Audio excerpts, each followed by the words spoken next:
Hello friends मु सुशांत आपनको स्वागत करुच्ची Odisha study centre को।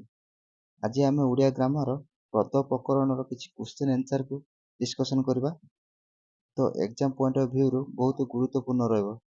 तो चैनल को प्रथम टाइम आसते सब्सक्राइब करदेवे जहाँद्वारा कि प्रत्येक वीडियो नोटिफिकेशन सर्वप्रथम आपण ही पाई परिबे। चलंतु आज क्वेश्चन आंसर को स्टार्ट करवा। क्वेश्चन नंबर 1 से कहूँ जो विशेष्य पद कौन नाम को बुझाए ताको कौन कहते। तो सर्वप्रथम आपण जानिबा आज आम जानिबा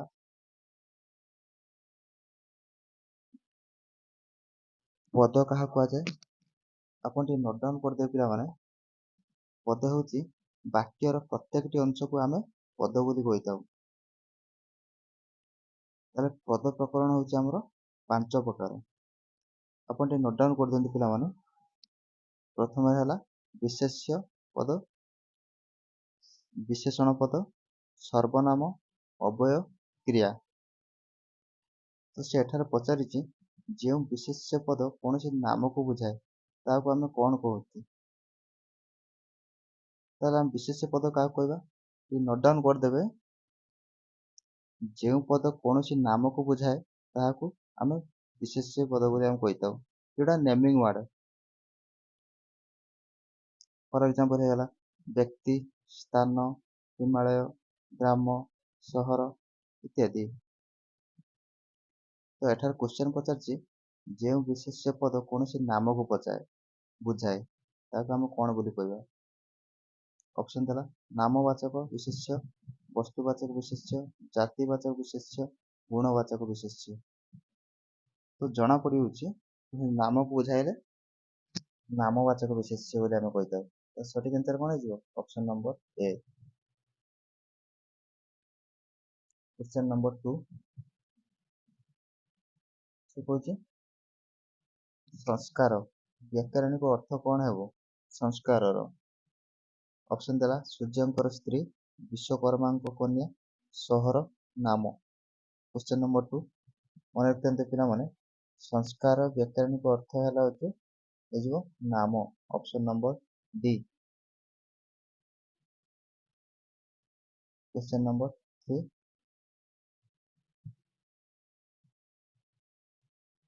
से कहूँ गाई, घोड़ा, मनीष, हिमालय ए चारोटी भितर केउटी गोटे अलगा। गाई, घोड़ा, मनीष, हिमालय। सठिक आंसर कौन हो? गाई, घोड़ा, मनीष, हिमालय आंक भितर कोटा गोटे अलग से पचारि। क्वेश्चन नंबर 3 तो सठिक आंसर है option number D Himalaya. Himalaya आंक भितर अलग गोटे।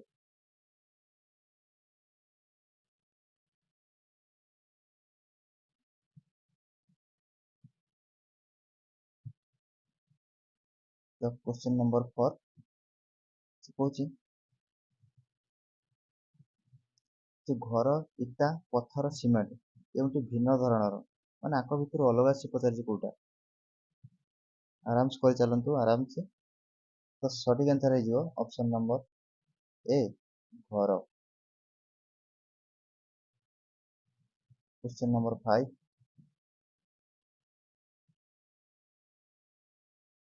कहूँ क्यों विशेष्य पद को देखी हुए, छुई हेब, केवल अनुभव कर हुए। कहूँ क्यों विशेष्य पद को देखी हुए ना, छुई हुए ना, केवल अनुभव कर। ऑप्शन देला नामवाचक, जातिवाचक, गुणवाचक, वस्तुवाचक। तो पिला माने मन रखिथे और सठिक आंसर है ऑप्शन नंबर सी गुणवाचक। ये विशेष्य को छुई हेबनी कि देखी हेबनी, केवल फिलिंग कर अनुभव कर। Option number C. Next question, question number 6 से कहूँ जो पद अन्य पदर गुण, अवस्था, संख्या बा परिमाण को बुझाए ताको कौन कहती। ऑप्शन देला विशेष्य, विशेषण, ସର୍ବନାମ ଅବୟ। କ୍ୱେଶ୍ଚନ ନମ୍ବର 6 ପିଲାମାନେ ମନେ ରଖିଥିବେ ଆର ସଠିକ୍ ଆନ୍ସର ହେଇଛି ଅପସନ ନମ୍ବର ବି ବିଶେଷଣ ବୋଲି କହିଥାଉ। କ୍ୱେଶ୍ଚନ ନମ୍ବର 7 ସେ କହୁଛି ଯେଉଁ ପଦ ବିଶେଷ୍ୟ ପଦ ପରିବର୍ତ୍ତେ ବ୍ୟବହୃତ ହୋଇଥାଏ ତାକୁ ଆମେ କେଉଁ ବିଶେଷ୍ୟ ବୋଲି କହିଥାଉ? ଯେଉଁ ପଦ ବିଶେଷ୍ୟ ପଦର ପରିବର୍ତ୍ତେ ବ୍ୟବହୃତ ହୋଇଥାଏ ତାକୁ ଆମେ କେଉଁ ପଦ ବୋଲି କହିଥାଉ? ଅପସନ ଦେଲା ବିଶେଷ୍ୟ, ବିଶେଷଣ, ସର୍ବନାମ, ଅବ୍ୟୟ। ସଠିକ୍ ଆନ୍ସର କଣ ହେଇଯିବ? ସଠିକ୍ ଆନ୍ସର ହେଇଯିବ ଅପସନ ନମ୍ବର ସି ସର୍ବନାମ।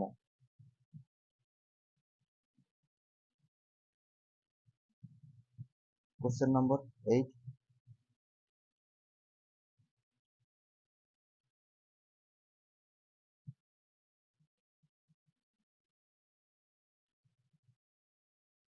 क्वेश्चन नंबर 8 हूँ जो पद लिंग वचन पुरुष बा विभक्ति भेदरे परिवर्तन न होई अपरिवर्तित रहे ताको आमे कौन बोली कहबा?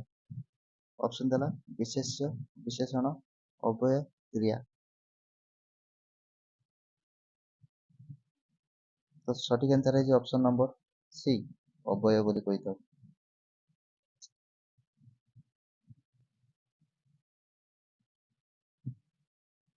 सॉरी अप डाउन टिके होची। नेक्स्ट क्वेश्चन, क्वेश्चन नंबर 9 जेउ पद कोनोसी कार्यर नाम को बुझाए ताको कौन कहंती? आराम से देखो ऑप्शन को।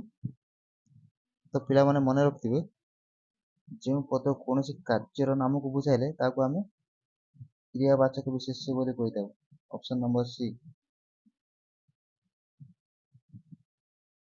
नेक्स्ट क्वेश्चन नंबर 10 भजन, इंधन, पड़ुची, शयन एथि क्रियाटी कोटा?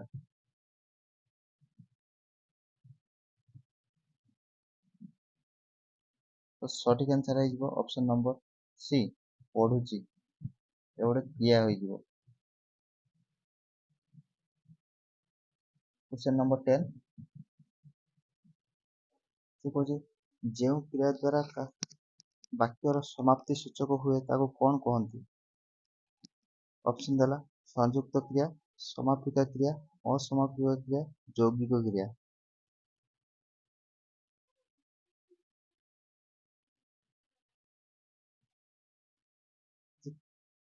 जो क्रिया द्वारा वाक्यर समाप्ति हुए ओहो से पचार क्यों क्रिया द्वारा गोटे वाक्यटी कंप्लीट होता है ताको आम कौन बोली कहते? ऑब्वियसली पिला माने यदि कंप्लीट होता है ताहले आमे समापिका क्रिया बोली कहबा, यदि इनकम्प्लीट हेबो ताको आमे असमापिका क्रिया बोली कहबा। तो मन रखते पिला माने। क्वेश्चन नंबर 12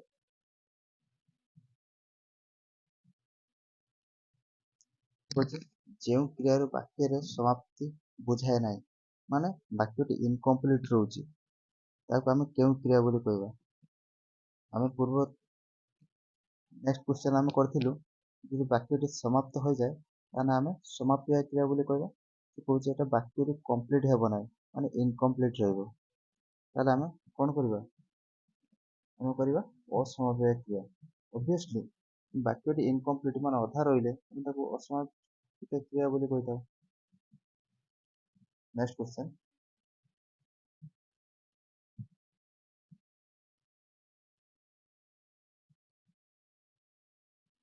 क्वेश्चन नंबर 13 से कहूचे वाक्य सर्वनिम्न दुईटी मुख्य अंश गोटे है कर्ता अन्यटी कौन हेबो? ऑप्शन देला कर्म, करण, क्रिया, समापिका।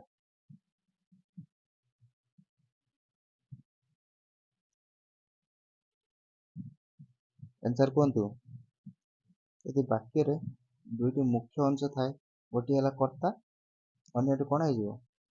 ऑब्वियसली क्रिया हो। क्वेश्चन नंबर 14 तो कहूँ ଯେଉଁ ବିଶେଷଣ ପଦ ବିଶେଷ୍ୟ ପଦର ପୂର୍ବରୁ ବ୍ୟବହୃତ ହୁଏ ତାକୁ କ'ଣ ବୋଲି କହିବା? ବିଶେଷ୍ୟ ପୂର୍ବରୁ ସେ ବ୍ୟବହୃତ ହୋଇଥାଏ। କ୍ୱେଶ୍ଚନ୍ ନମ୍ବର 14, ସଠିକ୍ ଆନ୍ସର୍ ହେଇଯିବ ଅପସନ୍ ନମ୍ବର ଏ, ବିଶେଷ୍ୟର ବିଶେଷଣ ବୋଲି କହିଥାଉ।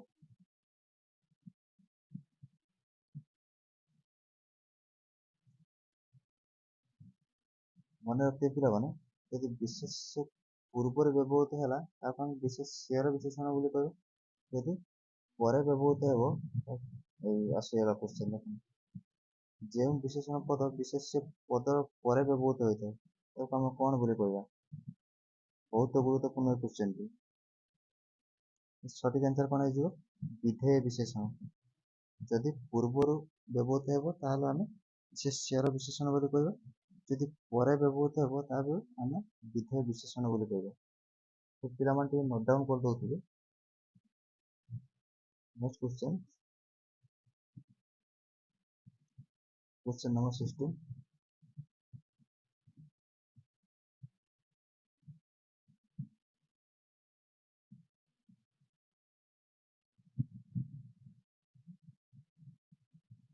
ସେ କହୁଛି ଯେଉଁ କ୍ରିୟାର କର୍ମ ଥାଏ ତାକୁ ଆମେ କି କ୍ରିୟାକୁ ବୋଲି କହିବା?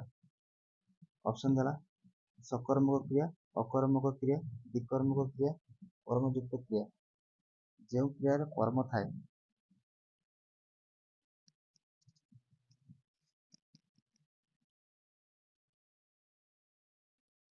ସଠିକ୍ ଆନ୍ସର୍ କ'ଣ ହେଇଯିବ? ଯେଉଁ କ୍ରିୟାର କର୍ମ ନଥାଏ, ଶରୀର ନଥାଏ। ଅବଭିୟସଲି ଯଦି କର୍ମ ଥାଏ ତାହେଲେ ସକର୍ମକ, ଯଦି କର୍ମ ନାହିଁ ତାହେଲେ ଅକର୍ମକ କ୍ରିୟା ବୋଲି କହିବା। କ୍ୱେଶ୍ଚନ୍ ନମ୍ବର 17, ସେ କହୁଛି ସେ ପଢ଼ିବ ରେଖାଙ୍କିତ ପଦରେ ଥିବା ଧାତୁଟି କିଏ? ଅପସନ୍ ଦେଲା ପଢ଼, ପଠ, ପଢ଼ିବ, କେଉଁଠି ନୁହଁ। କ୍ୱେଶ୍ଚନ୍ ନମ୍ବର 17, ସେ ପଢ଼ିବ ରେଖାଙ୍କିତ ପଦରେ ଥିବା ଧାତୁଟି, ମନେ ରଖିଥିବେ ପିଲାମାନେ, ଧାତୁଟି ହେଇଯିବ ପଢ଼। Option number A.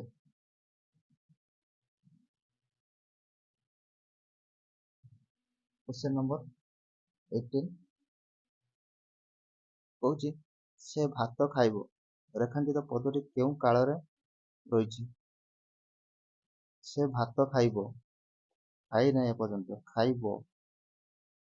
ଅପସନ୍ ଦେଲା ବର୍ତ୍ତମାନ, ଅତୀତ, ଭବିଷ୍ୟତ, କେଉଁଠି ନୁହଁ। ତ ସଠିକ୍ ଆନ୍ସର୍ ହେଇଯିବ ପିଲାମାନେ ଭବିଷ୍ୟତ। ସେ ଭାତ ଖାଇବ, ସେ କେବେ ଖାଇବ ତ କିଛି କହିନି ନା, ଭବିଷ୍ୟତ ତାର କେବେ ଖାଇବ। ତ ସଠିକ୍ ଆନ୍ସର୍ ହେଇଯିବ option number C. Question number 19, ସେ କହୁଛି ନିମ୍ନୋକ୍ତ କ୍ରିୟା ମଧ୍ୟରୁ ନାମ ଧାତୁ କ୍ରିୟାଟି କିଏ? Naming ward. ଅପସନ୍ ଦେଲା ବାଡ଼େଇବା, ପଢ଼େଇବା, ବଢ଼େଇବା, ବଢ଼ିବା। ତାଙ୍କ ଭିତରୁ ଗୋଟେ ନେମିଂ ୱାର୍ଡ ଘଟେ। କ୍ୱେଶ୍ଚନ୍ ନମ୍ବର 19,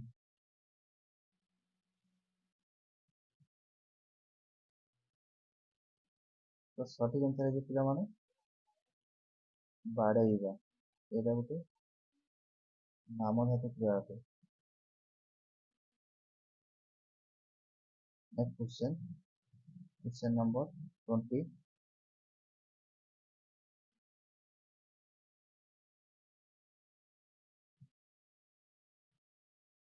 ସେ କହୁଛି ପଣ୍ଡିତ ମହାଶୟ ଛାତ୍ରଙ୍କୁ ବ୍ୟାକରଣ ପଢ଼ାଉଛନ୍ତି, ରେଖାଙ୍କିତ ପଦଟି କି କର୍ମ ଅଟେ? ଅପସନ୍ ଦେଲା ଗୌଣ କର୍ମ, ମୁଖ୍ୟ କର୍ମ, ଅନ୍ୟ ପୋଷିତ କର୍ମ, କେଉଁଠି ନୁହଁ। ପଣ୍ଡିତ ମହାଶୟ ଛାତ୍ରଙ୍କୁ ବ୍ୟାକରଣ ପଢ଼ାଉଛନ୍ତି, ରେଖାଙ୍କିତ ପଦଟି କି କର୍ମ ଅଟେ? ତ ସଠିକ୍ ଆନ୍ସର୍ ହେଇଯିବ ଅପସନ୍ ନମ୍ବର ବି, ମୁଖ୍ୟ କର୍ମ ଅଟେ। କାରଣ ପଣ୍ଡିତ ଛାତ୍ରଙ୍କୁ ବ୍ୟାକରଣ ପଢ଼ାଉଛନ୍ତି, ସେଥିପାଇଁ ସେ ମୁଖ୍ୟ କର୍ମ ହୋଇଯିବ। କିଏ ପଢ଼ାଉଛନ୍ତି? ପଣ୍ଡିତ। ଏଠାର ମୁଖ୍ୟ କର୍ମ ହେଉଛି ସଠିକ୍ ଆନ୍ସର୍। କ୍ୱେଶ୍ଚନ୍ ନମ୍ବର 21, ସେ କହୁଛି ଠିକ୍ ଶବ୍ଦଟି କେଉଁଠି? ଧନୀ, ଧନିକ, ଧନିକ, ଧନବାନ। ଆଙ୍କ ମଧ୍ୟରୁ କୋଉଟା ସଠିକ୍ ହେଇଯିବ? ତ ପିଲାମାନେ ସ୍ପେଲିଂ ଦେଖିବେ ଧନିକ। আর সঠিক আনসার হবে option number C. Question number 22 କହୁଛି ପଠନୀୟ ଶବ୍ଦ ଗଠନର କେଉଁଠି ଠିକ୍? କହୁଛି ପଠନୀୟକୁ ସନ୍ଧି ବିଚ୍ଛେଦ କିପରି ଭାବେ କରାଯାଇଛି? ଆରାମସେ ଦେଖନ୍ତୁ। ପଠନୀୟ ମନେ ରଖିଥିବେ ପିଲାମାନେ, ପଥ ଯୁକ୍ତ ଓ ନିୟ ମିଶିଲେ ପଠନୀୟ ହବ। ଅପସନ ନମ୍ବର ସି ସଠିକ୍ ଆନ୍ସର। ପଥ ଯୁକ୍ତ ଅନ୍ୟ ଇଜ ଇକ୍ୱାଲ ଟୁ ପଠନୀୟ। ନେକ୍ସଟ କ୍ୱେଶ୍ଚନ, କ୍ୱେଶ୍ଚନ ନମ୍ବର 23 କେଉଁଠି ଅନ୍ୟ ତିନିଟାରୁ ଅଲଗା? କାନ୍ଦିବା, ଶୋଇବା, ହସିବା, ଖାଇବା।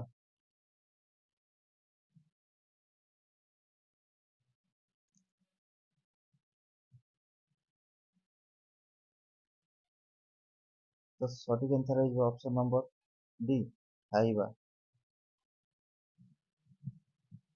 क्वेश्चन नंबर 24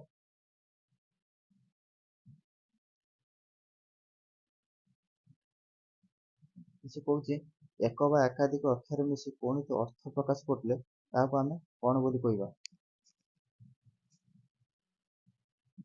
ଅପସନ ଦେଲା ପଦ, ଶବ୍ଦ, ବାକ୍ୟ, ଧ୍ୱନି। କ୍ୱେଶ୍ଚନ କହୁଛି ଏକ ବା ଏକାଧିକ ଅକ୍ଷର ମିଶି ଅର୍ଥ ପ୍ରକାଶ କରୁଥିଲେ ଆମେ ତାକୁ ଡ୍ୟାସ୍ ବୋଲି କହିବା।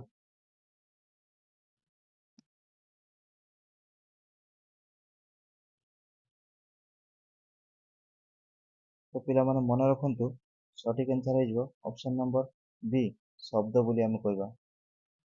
ତ ଭିଡ଼ିଓଟି ଭଲ ଲାଗୁଥିଲେ ପିଲାମାନେ ଲାଇକ୍, ସେୟାର, ସବସ୍କ୍ରାଇବ କରିବାକୁ ଭୁଲିବେନି। क्वेश्चन नंबर 25 କହୁଛି ଗୋଟିଏ ଉକ୍ତି ବା ବାକ୍ୟର ପ୍ରତ୍ୟେକ ଅଂଶକୁ କ'ଣ କହନ୍ତି? ବାକ୍ୟର ପ୍ରତ୍ୟେକ ଅଂଶକୁ ଆମେ କ'ଣ ବୋଲି କହିଥାଉ? ଅପସନ ଦେଲା ପଦ, ଶବ୍ଦ, ବାକ୍ୟ, ଧ୍ୱନି।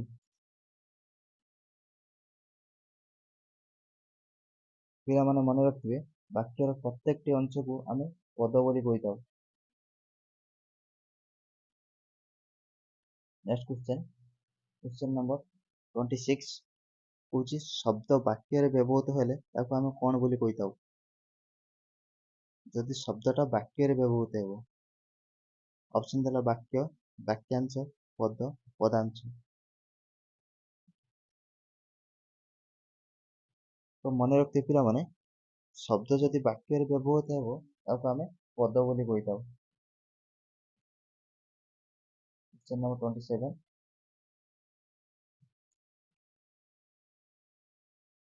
ପଦ ପଦ ମଧ୍ୟରେ କେଉଁ ତବ୍ଦ ରହିଲେ ବାକ୍ୟ ବୁଝି ହୋଇଥାଏ? ଅର୍ଥ ତବ୍ଦ, ଧ୍ୱନି ତତ୍ତ୍ୱ, ସମ୍ବନ୍ଧ ତର, କେଉଁଠି ନୁହଁ? କହୁଛି ପଦ ପଦ ମଧ୍ୟରେ କେଉଁ ତବ୍ଦ ରହିଲେ ବାକ୍ୟ ବୁଝି ହୋଇଥାଏ? ତ ସଠିକ୍ ଆନ୍ସର ହେଇଯିବ ଅପସନ ନମ୍ବର ସି ସମ୍ବନ୍ଧ ତତ୍ତ୍ୱ। क्वेश्चन नंबर 28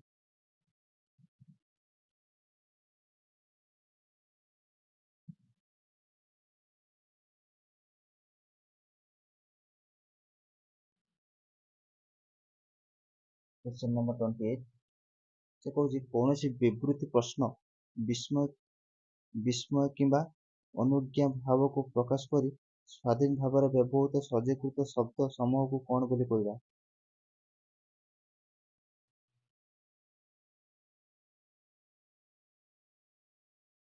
तो सठिक आंसर हो वाक्य, खंडवाक्य, वाक्यांश, कौन नुह। तो सठिक आंसर हो ऑप्शन नंबर ए वाक्य। क्वेश्चन नंबर 29 कौन जहाद्वारा मनर भाव संपूर्ण रूपे प्रकाशित होता है ताको आम कौन बोली कहवा? पद, शब्द, वाक्यांश, वाक्य। जहाद्वारा मनर भाव संपूर्ण रूपे प्रकाशित होता है ତାକୁ କ'ଣ ବୋଲି କହିବା? Question number 29। ତ ସଠିକ୍ ଆନ୍ସର୍ କ'ଣ ହେଇଛି ପିଲାମାନେ? ଯାହାଦ୍ୱାରା ମନର ଭାବକୁ ସମ୍ପୂର୍ଣ୍ଣ ରୂପେ ପ୍ରକାଶ କରିବାକୁ ଆମେ କହିବା ବାକ୍ୟ ବୋଲି କହିଥାଉ। ମନେ ରଖିବେ ପିଲାମାନେ, ମନର ଭାବକୁ ସମ୍ପୂର୍ଣ୍ଣ ରୂପେ ପ୍ରକାଶ କରିବାକୁ ଆମେ ବାକ୍ୟ ବୋଲି କହିଥାଉ। Question number 30।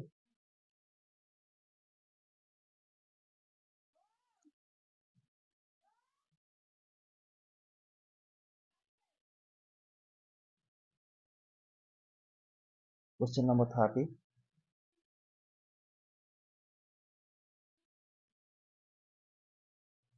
ଦେଖୁଛି, ଗୋଟିଏ ଶବ୍ଦ ମନର ଚିନ୍ତା କଲେ କିମ୍ବା କଳନା କଲେ କିମ୍ବା ପ୍ରକାଶ କଲେ ମନର କେଉଁ ଚିତ୍ର ଅଙ୍କିତ ହୋଇଥାଏ?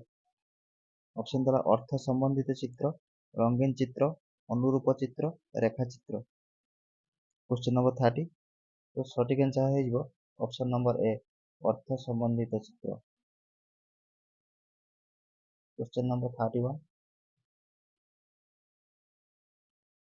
से कौची, गोटे वाक्य बा उक्तिर प्रत्येक अंश को आम कौन बोली कही? वाक्य, शब्द, पद, पदांश। गोटे वाक्य बा उक्तिर प्रत्येक अंश को आम कौन बोली कही? क्वेश्चन नंबर 31 पिला माने मन रखिथिबे, आम पद बोली कही।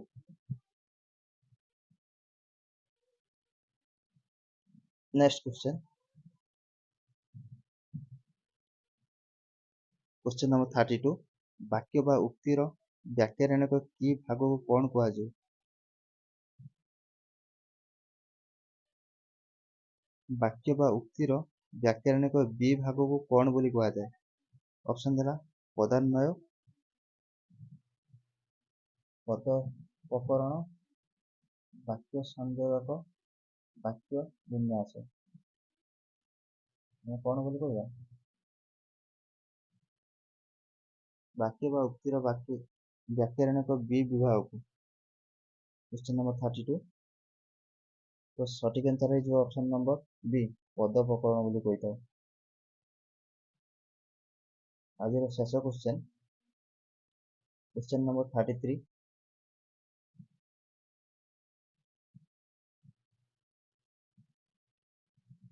तो कौन जो पद कौन निर्दिष्ट व्यक्ति, जाति, वस्तु, गुण बा क्रियार नाम को बुझाए ताको आमे कौन बोली कहवा?